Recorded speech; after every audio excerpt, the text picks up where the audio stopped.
Hola, mi nombre es José Caicedo, soy del grupo 6 y en este caso vengo a hablarles un poco del contexto histórico, la situación política y un poco de la explicación del caso que nos converge en esta exposición. Muy bien. La situación política que se vivía Israel y los países vecinos árabes era un estado de guerra.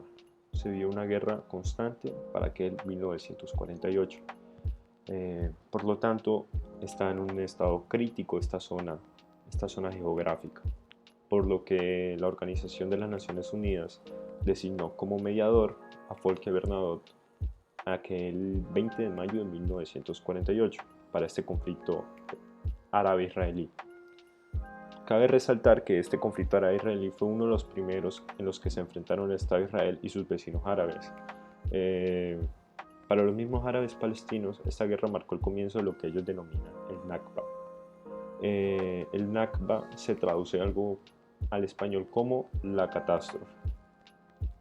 Cabe resaltar que Folke Bernadotte fue el primer mediador de esta organización en este territorio. Folke Bernadotte es un personaje de vital importancia para los sucesos que desencadenan en lo que hoy se establece como un precedente y para lo que va a tener tema de desarrollo esta exposición. Tras su arribo a Palestina, hasta entonces parte del mandato británico de Palestina, él logró alcanzar una tregua en el conflicto y realizó propuestas para conseguir la paz en esta región. Hay un punto de quiebre en esta historia y en el personaje de Folke Bernadotte, y es su asesinato el 17 de septiembre de 1948 en Jerusalén. En ese momento todavía era el mediador de las Naciones Unidas en Palestina, y otros miembros de las misiones de las Naciones Unidas estaban con él y también fueron asesinados. Es en este momento donde la Asamblea General se pregunta consecuentemente le pregunta a la Corte si las Naciones Unidas como organización internacional tienen o tenían la capacidad en ese momento de presentar una reclamación a nivel internacional contra el Estado responsable a miras de obtener reparación para los daños causados a la organización y a la víctima. Por lo tanto, a partir de esto, esta misma Asamblea General formula ciertas preguntas, las cuales son en cuestión relativa a la reparación por los daños sufridos al servicio de las Naciones Unidas. Se remitió a la Corte por la Asamblea General la, la resolución de fecha 3 de diciembre de 1948, en la que establecía con los siguientes términos: en el caso de que un agente de las Naciones Unidas en el desempeño de sus funciones sufra un daño en circunstancias tales que impliquen la responsabilidad de un Estado, tienen las Naciones Unidas la competencia para entablar una reclamación internacional contra el gobierno de jure o de facto responsable, a fin de obtener la reparación por los daños causados. Esto serían las Naciones Unidas o la víctima con sus causavientes. En caso de respuesta afirmativa sobre el segundo inciso de esta pregunta, ¿cómo debería conciliarse la acción de las Naciones Unidas con los derechos a que sea acreedor el Estado donde procede la víctima? Una vez entablada esta resolución por parte de la Asamblea General, la Corte genera una opinión consultiva. La opinión consultiva es lo que converge en esta exposición, que es un tema muy importante y cabe resaltar su concepto, por decirlo así. Por lo tanto, una opinión consultiva es un dictamen emitido por un órgano del derecho, por lo tanto es un tribunal internacional el que da su dictamen acerca de una cuestión netamente jurídica. Cabe resaltar que aunque esta opinión consultiva no posee eficacia obligatoria, sí tiene un valor jurídico que es comúnmente reconocido y respetado. Por lo tanto, una vez establecido este contexto histórico y esta situación jurídica que converge en los temas que vamos a desarrollar, invito a que sigan mis compañeros con los temas de esta exposición. Muchas gracias. Mucho gusto. Mi nombre es Juan Sebastián Sarmiento. A continuación explicaré, para cuestiones de entendimiento del caso, qué es una organización internacional, sus diversas características y sobre la ONU como una organización internacional. En derecho internacional no existe una clara definición de qué es una organización internacional. Esto se debe a que las organizaciones internacionales no son fines en sí mismos, sino que sirven como medios para el cumplimiento de objetivos de los Estados miembros. Por lo tanto, sus características obedecen a los objetivos que planean lograr y no a criterios abstractos que permitan clasificarlas. Sin embargo, existen 4 requisitos que nos permiten identificar una organización internacional. Primero, que sea una entidad compuesta por estados. Las organizaciones internacionales son creadas por estados. Por ende, en el caso de la organización internacional no gubernamental, al no tener estados en sus miembros, quedan fuera del marco de organizaciones internacionales. Además, solo las organizaciones creadas por los estados en ejercicio de su soberanía son organizaciones internacionales. Finalmente, cabe señalar que las organizaciones internacionales pueden crear órganos internos que no necesariamente son independientes. Segundo, es que la organización se base en un instrumento constitutivo. Esto se refiere al mecanismo por medio del cual se establecen el poder, diseño y órganos de la organización. Por lo general son usados los tratados. Adicionalmente, este requisito es la manifestación de los Estados miembros de formar una organización con determinadas características, manifestación que debe ser realizada por representantes en competencia o por medios formales de decisión de la organización que los crea. Además, esta manifestación debe ser clara. Tercero, posee voluntad distintiva de los Estados miembros. Esto es, por lo general, expresada por los órganos internos de la organización internacional, que percibe como independiente de la voluntad de los Estados miembros. Esto permite diferenciar de organizaciones como simples voceros de las intenciones de los Estados y una organización internacional que puede tomar acciones de manera independiente. Esto no quiere decir que cuente con una personalidad jurídica por tal razón. Cuarto, está regida por el derecho internacional.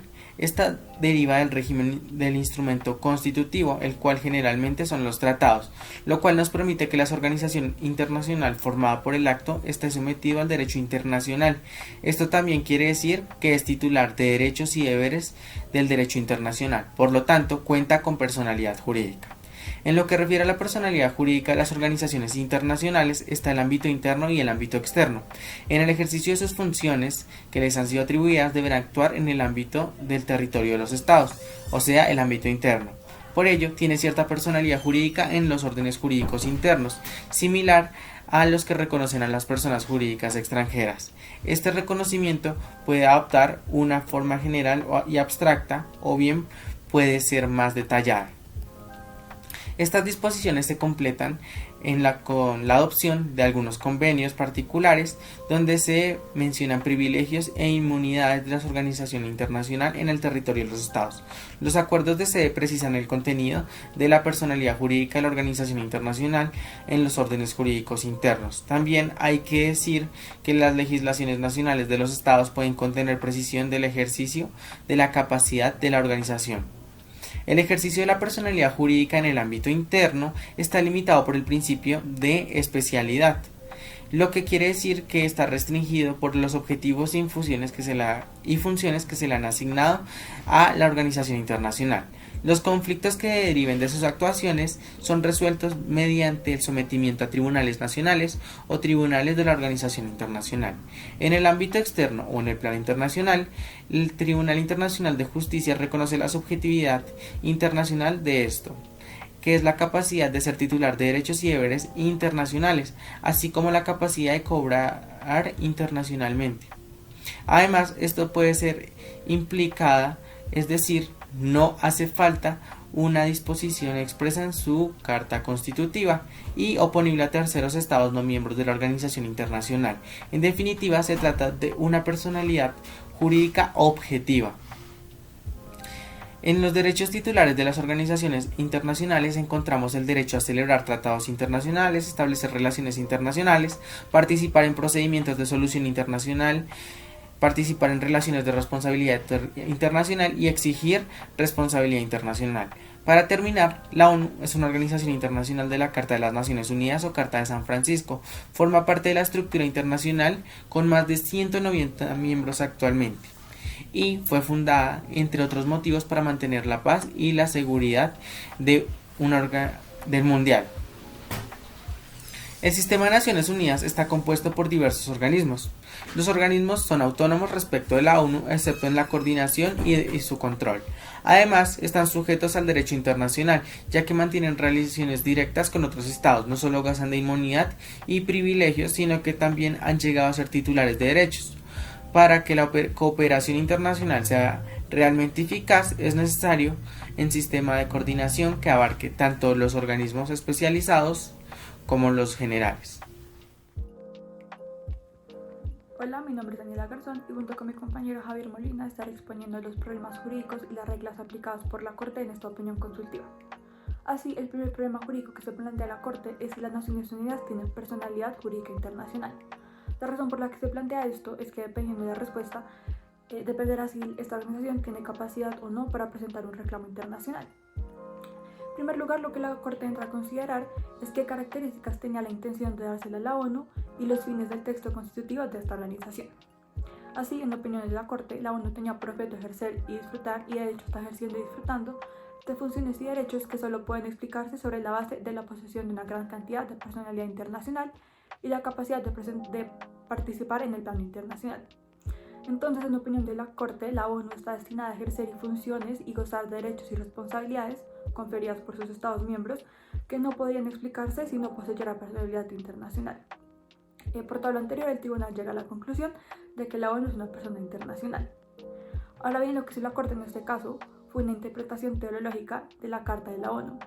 ¿Esto qué significa? Que la Corte lo que hizo fue considerar de manera especial los fines del texto interpretado, es decir, de la Carta que fundó la ONU, y de esta manera reconoció la existencia de poderes implícitos en tal tratado.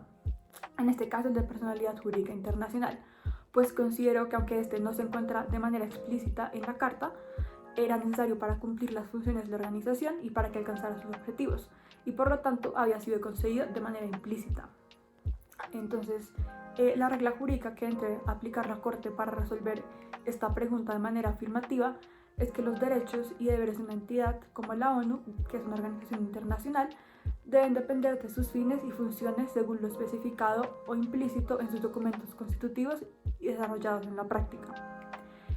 La otra regla jurídica que tiene en cuenta en este caso es que los tratados constitutivos de las organizaciones internacionales deben ser interpretados de manera tal en que la organización adquiera los poderes requeridos para alcanzar sus fines. Vale aclarar que esta última regla jurídica solo aplica en caso de que la Corte haga una interpretación teológica del tratado que constituye una organización internacional. Pues la Corte no siempre se ha adherido a este criterio y ha interpretado en otras ocasiones, en otros casos, los tratados constitutivos de una organización internacional de manera diferente, por los que en esos casos esta regla jurídica no aplica. El problema jurídico que la Corte entra a resolver es si las Naciones Unidas tienen la capacidad para presentar reclamos internacionales, es decir, si tienen la naturaleza que les permita presentar este tipo de reclamos. Aquí lo que la Corte dice es que la organización es un sujeto de derecho internacional por lo expuesto anteriormente y que tiene la capacidad de ser titular de derechos y deberes internacionales y que tiene consecuentemente la capacidad de hacer prevalecer sus derechos mediante reclamos internacionales. A esto agrega que los miembros han dotado a la ONU con capacidad para presentar reclamaciones internacionales cuando así lo requiera el cumplimiento de sus funciones. Entonces, lo que hace la Corte en este caso, la regla jurídica que aplica es la misma regla jurídica expuesta anteriormente sobre que los derechos y deberes de una entidad como la ONU deben depender de sus fines y funciones según lo especificado o implícito en sus documentos constitutivos desarrollados en la práctica. Pues aunque el documento que constituye la ONU no dice explícitamente que esta organización tiene la capacidad de presentar reclamos internacionales, la Corte interpretó que para que ésta pueda cumplir los fines y las funciones que se le concedieron a la organización, debe tener la capacidad de presentar este tipo de reclamos.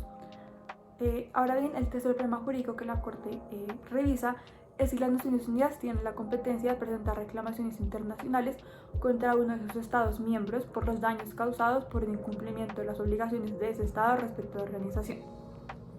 Aquí lo que la Corte entra a examinar es si entre los derechos internacionales de los que goza la organización por ser un sujeto de derecho internacional figura el de presentar una reclamación internacional para obtener reparación de un Estado por los daños causados a un agente de la organización en el ejercicio de sus funciones.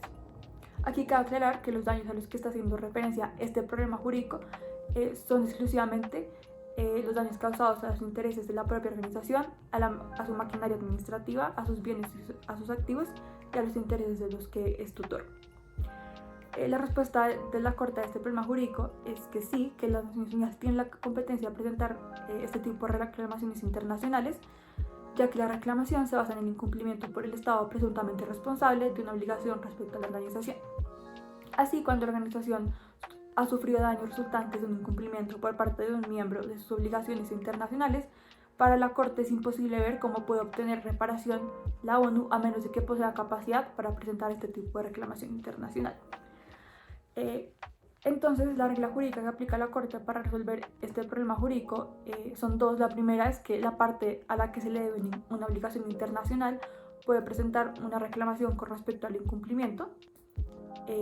Esto quiere decir pues, que en este caso la ONU tiene la capacidad de presentar la reclamación internacional frente al Estado frente al que alega el incumplimiento, pues la obligación que se incumplió fue frente a la organización.